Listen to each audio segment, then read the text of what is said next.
Nearly 200 kilometers are on tap tomorrow, soars to Malacen, but by those names you wouldn't know that it's two ascents of the Mont Ventoux which have never been done in the Tour de France before. Yeah, last time a tour on Mont Ventoux was 2016. It was a very windy day, and there are a lot of stories about that. We can talk about these stories a bit later. So let's go into the stage profile and route. So tomorrow the stage starts from Sorgues and ends up in Malacen, up and around Mont Ventoux.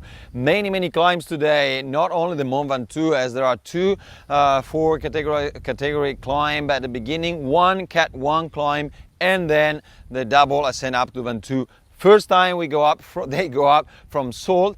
First time ever for the Tour de France, 22 kilometers, not really steep, but long, and the last 6 kilometers from Chalais-Renard to the top are definitely tough and steep. That's the easy side. Then you get to the hard side. You were out there previewing it. Yeah, I was there a few weeks ago. I had a great day out there. It was sunny, it was warm.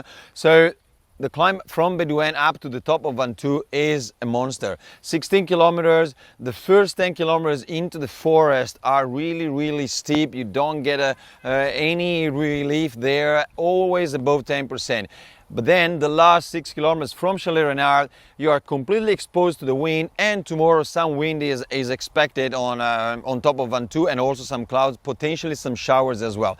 And then they have to go down to Malacen twice, a long descent, 22 kilometers, not super technical, but super fast. And the last time we were up there is Thomas Duguet, who won an edited stage because there are high winds that day and they had to not allow the riders to finish at the top of Mont Ventoux, but they created an earlier finish, and there was Thomas Duguet who won that shorter stage, the shorter climb, and it was the crazy stage where we saw Richie, Porte, and Chris Froome crash into the back of, I think it was a police motorbike. Froome went running in the yellow jersey. We all saw those beautiful images of the yellow jersey running up in his bike shoes, and he got a new bike and continued and saved the yellow jersey. A great Well, he lost the yellow jersey that day, but then the jury got him back, because it was not really a good way to lose a jersey like that. Well, the weather up on Mont Ventoux will be potential rain showers or chance of thunderstorms. The start and the finish should be warm. We're looking at around 25-30 degrees. Even more. And 86 in Fahrenheit. Up on the top,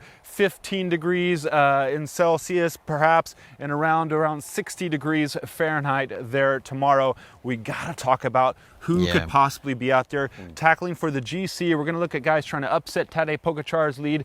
Ben O'Connor may go out on some sort of fight to try to upset the lead, but he may try to just preserve his second place overall. And then you got a host of guys around that 5-minute mark behind Tadej Pogacar. But I think tomorrow is the perfect day for a big breakaway with some great riders into that. So we will have some GC riders that are not into the GC battle anymore. Let's talk about Richie, Porte, Vincenzo, Nibali.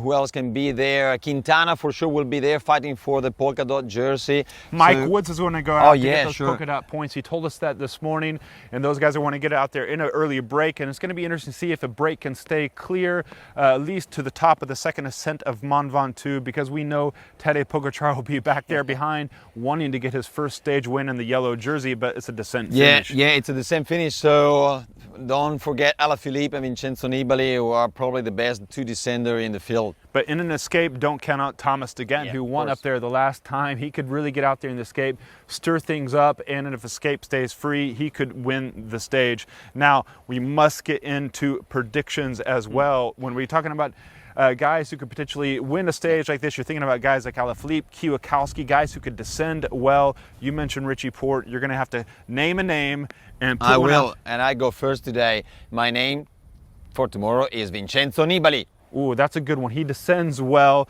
but Andre has a bad track record because I, of course, won today. Yesterday he picked, I think, Bohani again for the stage win, and I picked Cav. So for mine, I'm going to go with Julian Alaphilippe. We saw him out there bashing it up with the lead-out train, and then I think he can descend well, and he could get a stage win there tomorrow. And for a French, winning on top of Ventoux is super important. Not on the top, but in the Ventoux stage, the double ascent of the Mont Ventoux stage. Stage 11 tomorrow, and this is the big one, the heavy one in the middle of week 2. This is the one where you're going to want to tune in tomorrow, the double ascent of the Mont Ventoux. So be there with us tomorrow, stage 11, 2021 Tour de France.